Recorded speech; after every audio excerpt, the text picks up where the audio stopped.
Hello, you guys. It's nighttime, and I just love winter darkness. The warmth of the candlelight bringing light to the dark. And we've been having some major solar storms, and I've been wanting to go film them, but man, I'm just too cozy here.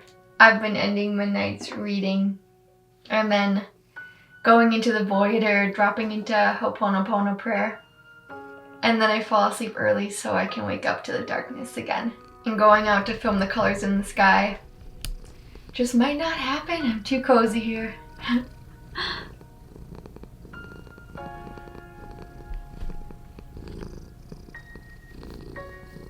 This year for me started off slow. I started the year off actually quite sick. On the first, Miranda and I spent time creating our vision boards and setting intentions, and I ended up having to leave because I started feeling really unwell, and really it was just like my first challenge to overcome. Was I going to stick to my knowing and trust that I could heal my body, or was I going to choose the 3D route? And it was an opportunity for me to trust and believe in myself, in my body's ability to heal. And I started last year off sick as well, and it ended up being quite a year of challenge, honestly. 2026 is a year I'm excited for, and I can sort of feel what's coming, and honestly it might also be a challenge year for me.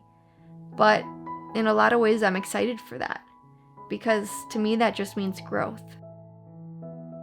You can choose to look at obstacles from a victim consciousness, or you can choose to take a neutral perspective and observe it as a simple challenge to move through. And that way of going about it is so much more empowering. But yeah, honestly, I just feel very excited for this year. The most excited I've been in a long time.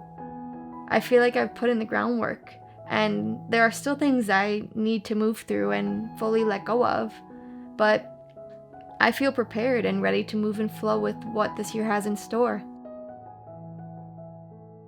I feel like the more you do the work and set the groundwork for yourself, the more life can easily just flow from that.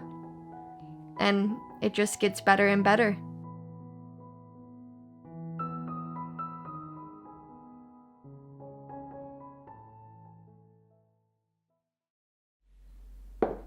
So it's January and there's so much outside pressure to start anew. And not many people know this, but the calendar was made up for economic reasons.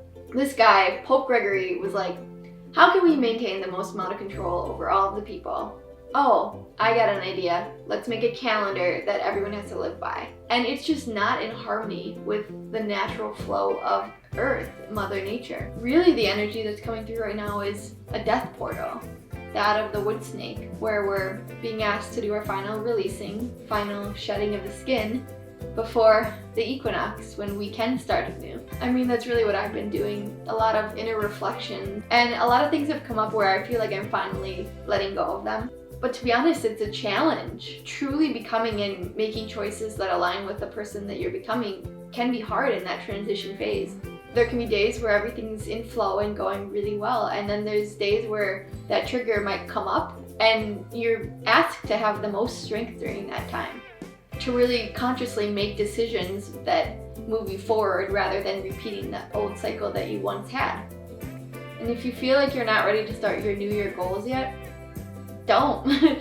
Trust what your body feels, because I can guarantee you your body knows much more than some man who made up the calendar.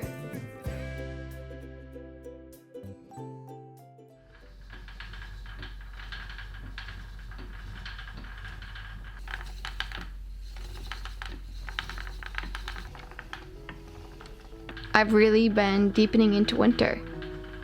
I've been doing lots of simple things like crocheting, reading, and I'm learning how to spin yarn. And actually, I've been doing a lot of writing. I noticed that it really helps me to process and let go of things that I didn't even realize I needed to let go of. I think the best way to truly let things go is to transmute it creatively. I mean, why do you think there's so many songs written about breakups? It's a creative act of transmutation. You're turning the emotions of one thing into an entirely new thing, and that allows you to let go and move forward. And that's just one example of a creative way you can move through emotions.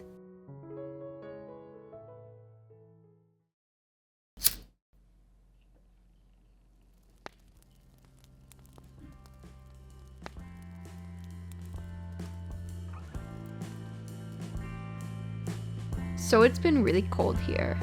It's the dead of winter, and so many, myself included, can lose our drive to maintain healthy habits. So this month instead, ask yourself, what is your foundation? And maybe there are old things that you need to honor and witness and let go of first. But while you're in the process of letting that go, you have your foundation to return back to keep you stable and grounded.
So as we finish out this death portal, how do we know if we fully let go of those old patterns? And this honestly requires a lot of inner reflection. What do your current thoughts look like now, and are they the same patterns as before, or have they changed?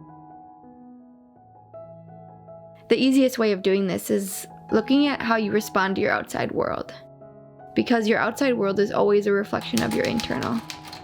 Do you get triggered in the same way, or do you allow things to just be? And if you do get triggered, can you move through them quicker than you did before? Have you shortened the amount of time that you sit in the emotions of that trigger? And if we have, that shows that you're evolving. You're in a transition phase of leaving those old patterns. And that's the time to have even more strength and patience with yourself.